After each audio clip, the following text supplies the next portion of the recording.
आज हम स्टार्ट करने जा रहे हैं electromeric effect and hyper conjugation. इससे पहले हमने आपको इंडक्टिव इफेक्ट और मीजोमेरिक इफेक्ट पढ़ाया। तो देखिए यहां मैं आपको समझाता हूं। पहली बात तो ये है कि जो इलेक्ट्रोमेरिक इफेक्ट है इसको हम ई इफेक्ट भी कहते हैं। जैसे इंडक्टिव को आई इफेक्ट, इलेक्ट्रोमेरिक को ई इफेक्ट। तो इसकी मेन बातें ध्यान रखिए। ये होता है कैसा, ये होता है टेम्परेरी इफेक्ट। बाकी सारे के सारे परमानेंट इफेक्ट थे। इंडक्टिव, मीजोमेरिक, हाइपर कॉन्जुगेशन, ये सब परमानेंट इफेक्ट है। केवल यही एक ऐसा है जो टेम्परेरी इफेक्ट है। तो पहले तो ये ध्यान रख लें, इट्स अ टेम्परेरी इफेक्ट। दूसरा, जब ये स्टार्ट होता है, मान लो ये ऐसे स्टार्ट हो रहा है, तो इसके लिए अनसैचुरेशन होना जरूरी है, डबल या ट्रिपल बॉन्ड। जबकि इंडक्टिव किस में होता था, याद करो, सैचुरेटेड कंपाउंड सिंगल बॉन्ड में। तो ये क्या होगा, ये रिवर्सेबल होता है नेचर में। और जैसे ही कोई बीच में अटैकिंग रिएजेंट आप लेंगे, अटैकिंग रिएजेंट, उसकी बिना इच्छा के ये चलता नहीं। इसीलिए टेम्परेरी, मतलब जब तक कार में आप चाबी नहीं लगाओगे चलेगी नहीं, चाहे 1 करोड़ की कार हो। तो इसमें रिएक्टेंट में, इसको सबस्ट्रेट भी कहते हैं, इसमें जब तक अटैकिंग रिएजेंट नहीं लगाओगे आप तब तक चलेगा नहीं, है ना। तो जैसे ही आप इसमें अटैकिंग रिएजेंट डालोगे तो ये जो आपको दिखाई दे रहा है, यहां से पाई इलेक्ट्रॉन, मतलब एक बॉन्ड उठकर इधर आ जाएगा। यहां सिमेट्री है, इधर भी आ सकता है, इधर भी।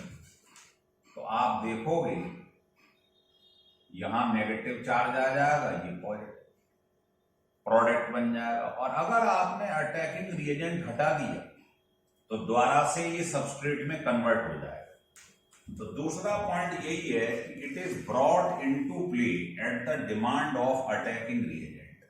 जब तक अटैकिंग रिएजेंट नहीं डालोगे प्ले नहीं करेगा, चलेगा नहीं।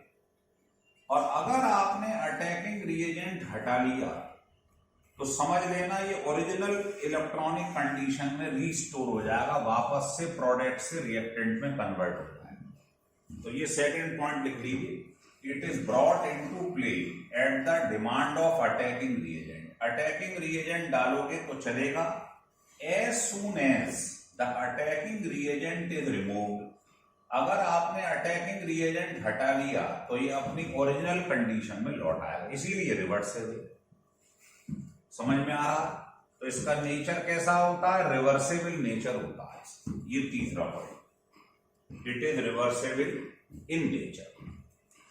उसके बाद आपने चौथा पॉइंट पढ़ लिया है कि इसमें कंप्लीट ट्रांसफेरेंस होता है, किसका, इलेक्ट्रॉन पेयर का।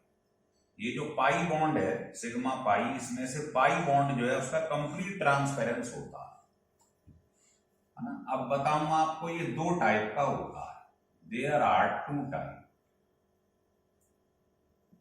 जैसे इंडक्टिव इफेक्ट 2 टाइप का था, ये भी 2 टाइप का है। पहला, पॉजिटिव इलेक्ट्रोमेरिक इफेक्ट, जिसको हम ई पॉजिटिव भी कहते हैं। और दूसरा होता है नेगेटिव इलेक्ट्रोमेरिक इफेक्ट, जिसको हम ई माइनस बोलते हैं। पहचानेंगे कैसे, देखिए। पहचानने का आसान तरीका है, मान लीजिए आपके पास ये लिखा है और इसमें आपके पास ये लिखा हुआ।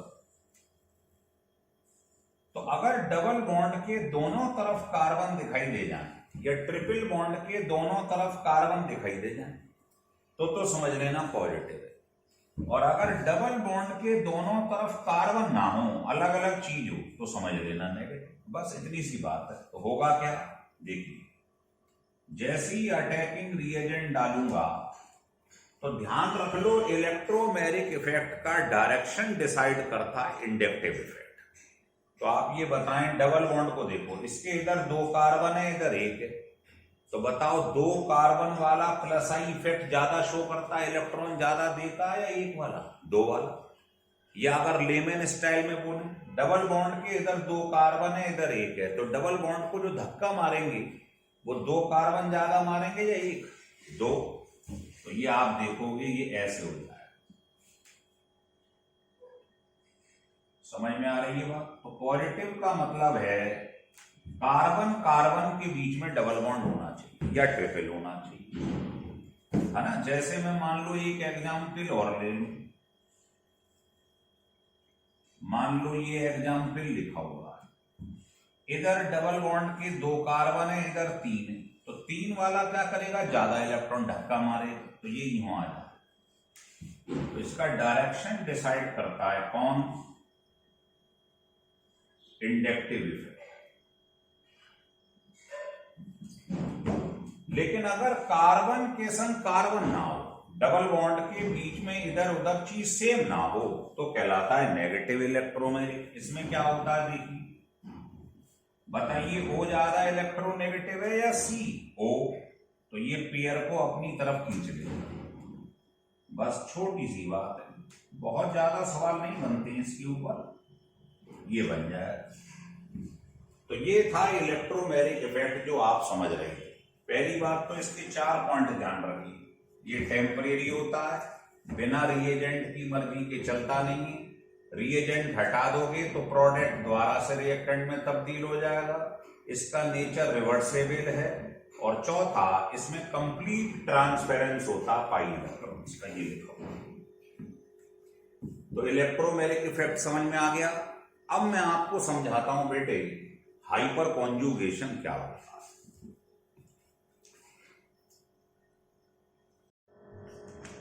अब हम आपको हाइपर कॉन्जुगेशन के बारे में बताएंगे। देखिए, तो हाइपर कॉन्जुगेशन जो है,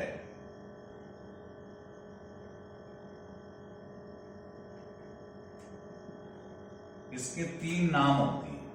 hyper conjugation, no bond resonance या बेकर एंड नाथन इफेक्ट। क्योंकि इसकी डिस्कवरी बेकर एंड नाथन ने करी थी, इसलिए इसका नाम बेकर एंड नाथन इफेक्ट भी होता है।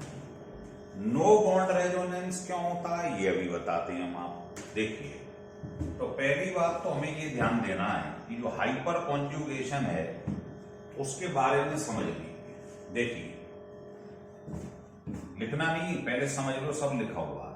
जैसे आपके पास एग्जाम्पल ले लिया,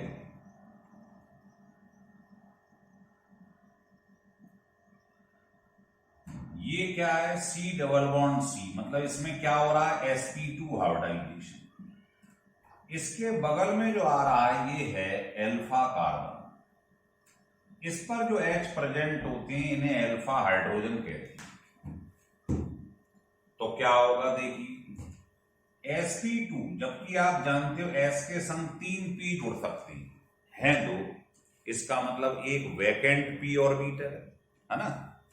तो होगा क्या कि ये चाहेगा कि मैं इसका जो वैकेंट P ऑर्बिटल है, एक कम रह गया है, उसको भर दूं। तो ये वाला जो आप देख रहे हो बॉन्ड, ये इधर शिफ्ट हो जाएगा। अब इसको हटा दूं, ये बॉन्ड जो है एल्फा वाला, ये यहां शिफ्ट हो जाता है और ये बॉन्ड इधर आ जाता है। तो बताइए, ये कॉन्जुगेशन दिखाई दे रहा है आप? तो ये जो कॉन्जुगेशन हो रहा है इसके अंदर, ये कौन सा है? Sigma bond, pi bond. ये पाई बॉन्ड है, ये सिग्मा बॉन्ड है। तो जो आप देख रहे हो सिग्मा और पाई के बीच में कॉन्जुगेशन हो रहा है, इसी को बोलते हैं क्या? आप जानते हो, रेजोनेंस। और नो बॉन्ड रेजोनेंस क्यों बोल रहे हैं? क्योंकि ये वाला बॉन्ड जब यहां शिफ्ट होगा, सोचिए, तो कंडीशन ये दिखाई देगी आपको, ये वाला H अलग हो जाए, तो यहां पर क्या आ जाएगा? डबल बॉन्ड, और यहां बॉन्ड चला जाएगा, मतलब नेगेटिव चार्ज। तो यहां जो बॉन्ड था वो आपने देखा हट गया। इसकी वजह से इसको बोलते हैं नो बॉन्ड रेजोनेंस। रेजोनेंस हो रहा क्योंकि कॉन्जुगेशन है, और बॉन्ड हट गया, इसलिए इसका नाम है नो बॉन्ड रेजोनेंस। अब सोचिए, ये एल्फा कार्बन है ना, ये सेटअप जो दिखाई दे रहा है sp2 के बगल में कार्बन दिखाई दे रहा है अल्फा, इस पर जितने भी H हैं उतने आप देखोगे आपके पास हाइपर कॉन्जुगेटेड बॉन्ड बन जाएंगे। तो ये फंडा याद रखिए कि नंबर ऑफ अल्फा हाइड्रोजन जितने होंगे उतने हाइपर कॉन्जुगेटेड बॉन्ड बन जाएंगे। कैसे बनेंगे वो मैं आपको बताता हूं। तो देखिए, आपने देखा किस तरीके से माइग्रेशन हुआ। अब ये सोचिए, जो यहां से हो रहा है ये भी तो अल्फा है, ये भी तो अल्फा है, यहां से भी तो हो सकता है। तो मान लो यही काम इधर से हो जाए तो क्या दिखाई देगा, सोचिए। मान लो इधर से हो गया तो ये वाला बॉन्ड हट जाए,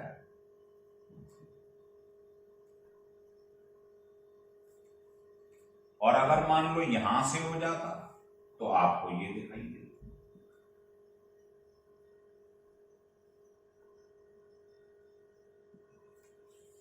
तो जितने भी sp2 कार्बन के बगल में जो होता है अल्फा कार्बन, उस पर H प्रेजेंट होते हैं, वो होते हैं अल्फा हाइड्रोजन। जितने अल्फा हाइड्रोजन है आप देख रहे हो उतनी बार यहां से बॉन्ड हट रहा है, यहां से और यहां से। ये तीनों अल्फा हाइड्रोजन है तो 3 हाइपर कॉन्जुगेटेड बॉन्ड बन गए। तो जितने अल्फा हाइड्रोजन है उतने ही हाइपर कॉन्जुगेटेड बॉन्ड बनते हैं।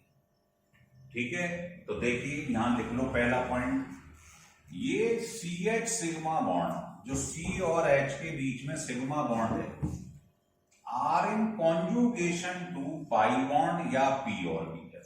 ये पाई ऑर्बिटल के संख्या है, कॉन्जुगेशन है, इस वाले को ले लो। ये आपको जो दिखाई दे रहा है इसका इसके संख्या है कॉन्जुगेशन। तो कह रहा है ये जो कॉन्जुगेशन है इसको सिग्मा CH कॉन्जुगेशन या एक्सेसिव कॉन्जुगेशन या हाइपर कॉन्जुगेशन, 3 नाम है इसके।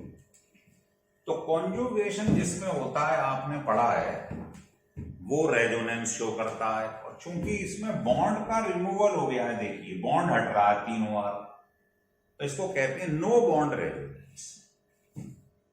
दूसरा, अब आप ये समझ लो कि किस किस में मिलता है, इसकी स्ट्रक्चरल रिक्वायरमेंट क्या है, हाइपर कॉन्जुगेशन चेक कैसे करते हैं, कितने टाइप का होता है, तो वो आपको अभी मैं कंडीशन बता रहा हूं। लिखिए,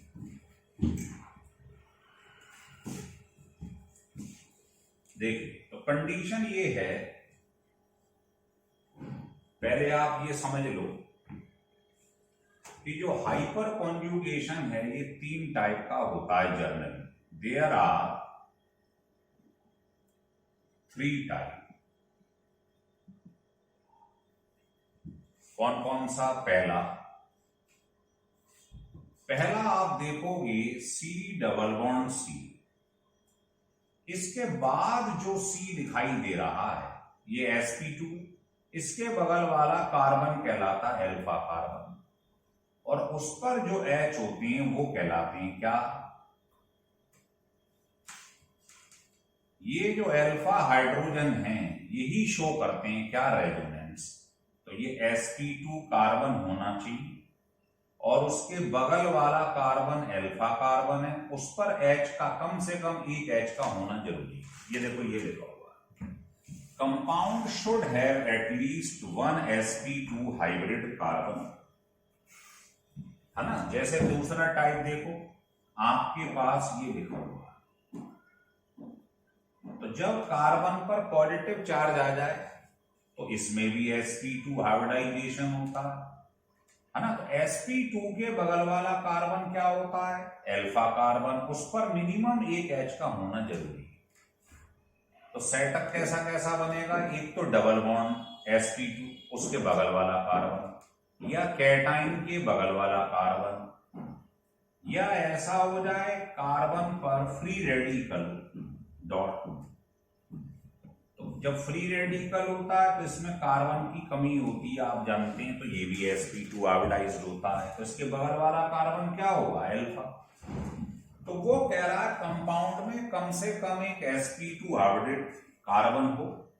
वो कौन कौन? एल्कीन भी हो सकता है, कार्बोकैटाइन भी हो सकता है, और फ्री रेडिकल भी हो सकता है। 3 कैटेगरी।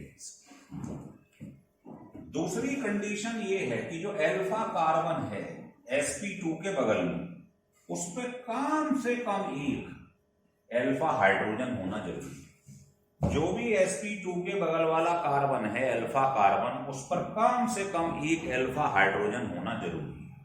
बस ये कंडीशन। अब मैं आपको बना बना के दिखाऊंगा स्ट्रक्चर, 3 टाइप का ये होता है। तो पहले आप ये लिख लीजिए।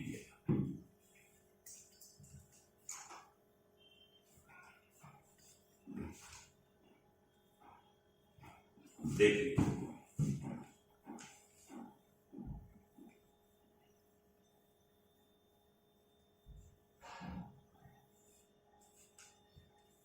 देखो मैं ये बता रहा हूं आपको। तो पहला हम लेंगे कौन सा, C डबल बॉन्ड वाला, ये वाला केस। ये sp2 है, इसके बगल में अल्फा कार्बन है, इस पर H दिखाई दे रहे हैं। और ये फंडा ध्यान रख लेना, जितने हाइपर कॉन्जुगेटेड बॉन्ड बनेंगे जितने उसमें अल्फा हाइड्रोजन होंगे, है ना। जैसे एक क्वेश्चन लेके बताता हूं। पेपर में ये लिखा गया है कि ये 2 ब्यूटीन है और ये 1 ब्यूटीन, या ब्यूट-2ईन है, ब्यूट-1ईन। बताओ इसमें कितने हाइपर कॉन्जुगेटेड बॉन्ड है। तो अभी आपने पढ़ा था C डबल बॉन्ड C के बाद जो कार्बन होता है वो अल्फा होता है। तो देखो C डबल बॉन्ड C के बाद अल्फा कार्बन, या इधर आ जाओ C डबल बॉन्ड C के बाद, इस पर भी 3 H है, इस पे भी, तो 6 अल्फा हाइड्रोजन है इसके अंदर। मतलब इसमें 6 हाइपर कॉन्जुगेटेड बॉन्ड बनेंगे। इसमें आ जाओ C डबल बॉन्ड C के बाद जो कार्बन है वो अल्फा है, इस पर कितने H हैं इससे कोई मतलब नहीं, सिर्फ अल्फा देखना है। तो इसमें 2 अल्फा हाइड्रोजन है, तो 2 हाइपर कॉन्जुगेटेड बॉन्ड बने। हो रहा है क्लियर? तो पहले आप हाइपर कॉन्जुगेटेड बॉन्ड बनाना सीख लो, क्योंकि आप पढ़ोगे, अभी बताया जाएगा। यहां लिख देता हूं एप्लीकेशन कि फायदे क्या हैं, क्यों सीख रहे हो इसे।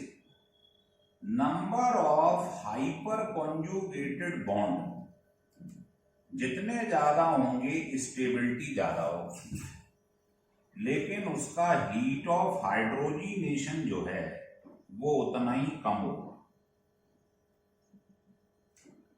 ये 2 फायदे होंगे अगर आप हाइपर कॉन्जुगेटेड सीख रहे। आपसे कोई कहे ब्यूट-2ईन और ब्यूट-1ईन, बताइए कौन ज्यादा स्टेबल है? तो आंसर हो गया ये ज्यादा स्टेबल है। हीट ऑफ हाइड्रोजिनेशन किसका ज्यादा है? वो इसका ज्यादा है।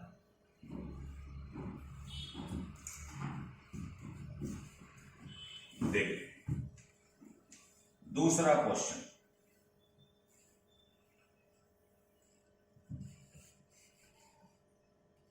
मान लीजिए आपके पास ये लिखा हुआ,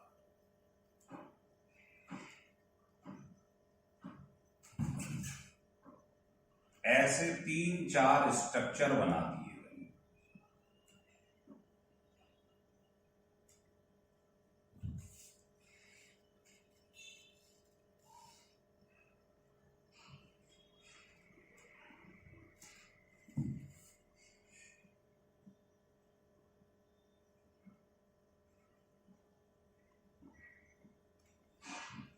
और इनमें से पूछा गया आप बताइए हाइपर कॉन्जुगेटेड बॉन्ड कितने कितने।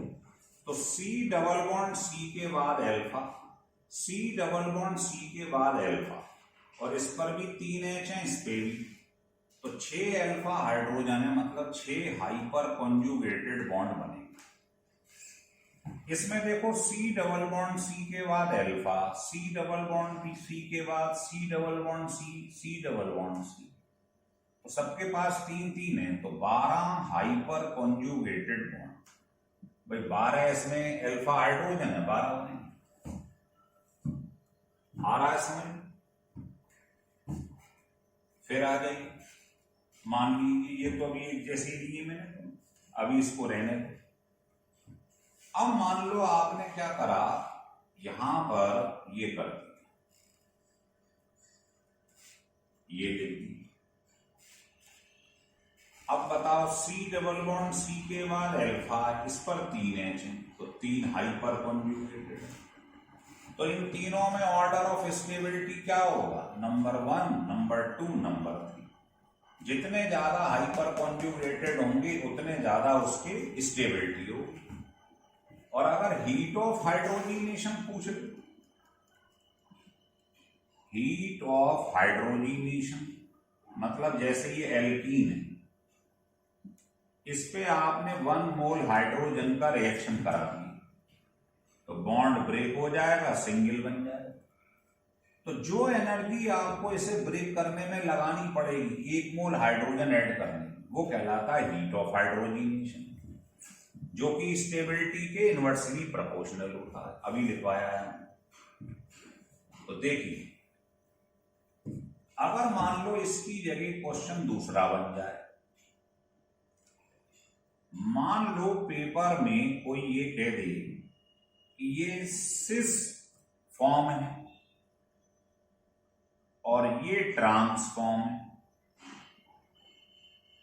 तो बताइए सिस और ट्रांस में कौन ज्यादा स्टेबल है? या कोई पूछ ले स्टेबिलिटी ज्यादा किसकी है, या हीट ऑफ हाइड्रोजिनेशन किसका ज्यादा है, तो कैसे करेंगे? देखिए, आप जानते हैं मैं इन दोनों को स्ट्रक्चरल फार्मूले से समझाता हूं। C डबल बॉन्ड C, अगर दोनों CH3 आपको एक तरफ दिखाई दे जाएं तो ये कहलाती है सिस फॉर्म, और अगर दोनों CH3 अपोजिट साइड में दिखाई दे जाएं तो कहलाती है ट्रांस फॉर्म। तो आप जानते हो ये दोनों एक साइड में, तो इनमें रिपल्शन क्या होगा? मैक्सिमम। सेम ग्रुप में रिपल्शन ज्यादा होगा, तो रिपल्शन ज्यादा होता है तो स्टेबिलिटी कम हो जाती है। तो ध्यान रखना, स्टेबिलिटी जो होती है वो ट्रांसफॉर्म की ज्यादा होती है, किससे? सिस फॉर्म से। जबकि आप अगर C double bond C alpha carbon, C double bond C alpha, तो इस पर अगर आप देखेंगे तो 6 अल्फा हाइड्रोजन है, 6 हाइपर कॉन्जुगेटेड बॉन्ड बन रहे हैं। इसमें भी वही हो रहा है, अल्फा और अल्फा, इसमें भी 6। तो अगर ऐसी कंडीशन कभी आ जाए सिस और ट्रांस की, तो ध्यान रखना इसमें रिपल्शन ज्यादा है, इसलिए स्टेबिलिटी इसकी कम होती है, ट्रांस की स्टेबिलिटी ज्यादा होती है। या ऐसे बोल लो, ट्रांस का हीट ऑफ हाइड्रोजिनेशन कम होता है, ऐसे भी कह सकते हैं। आ रहा है समझ?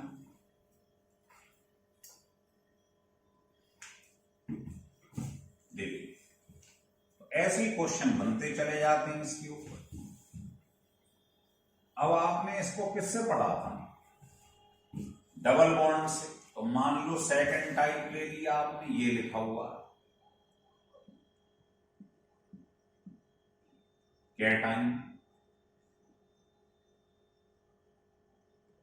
अब आपसे कोई पूछ ले कौन ज्यादा स्टेबल, प्राइमरी, सेकेंडरी या टर्शियरी, तो बताइए। ये sp2 कार्बन है डबल बॉन्ड, और इसके बगल में अल्फा कार्बन है, इस पर कितने H हैं? 3, तो 3 हाइपर कॉन्जुगेटेड बॉन्ड बनेंगे। इसमें sp2 के बगल में ये भी है अल्फा, ये भी है, तो 6 बनेंगे। इसमें sp2 के बगल में तीनों अल्फा हैं, तो 9 बनेंगे। तो जिसमें ज्यादा बनते हैं वो सबसे ज्यादा, तो ये फिर ये फिर ये। ऐसे ही आप तीसरी फॉर्म ले सकते हैं फ्री रेडिकल वाली। मान लो पेपर में यहां फ्री रेडिकल लिखा हुआ, मान लो ऐसे बना दिया। अब आपसे कोई पूछ ले कि इसमें बताइएगा तीनों में कौन ज्यादा स्टेबल है? ये फ्री रेडिकल है, तो जिस पर फ्री रेडिकल होता वो होता sp2, तो उसके बगल में कौन होगा? अल्फा। इस पर कितने हाइपर कॉन्जुगेटेड बॉन्ड है? 3 अल्फा हाइड्रोजन, 3 हाइपर कॉन्जुगेटेड। इसमें sp2 के बगल में ये अल्फा है, इस पर एक ही H है। इसमें sp2 के बगल में ये अल्फा, इस पे कोई H नहीं, तो आप कहोगे ये सबसे ज्यादा स्टेबल हो। तो बहुत आसान है, कोई कलाकारी नहीं है, बस इसकी तीनों कंडीशन समझ लो क्या है।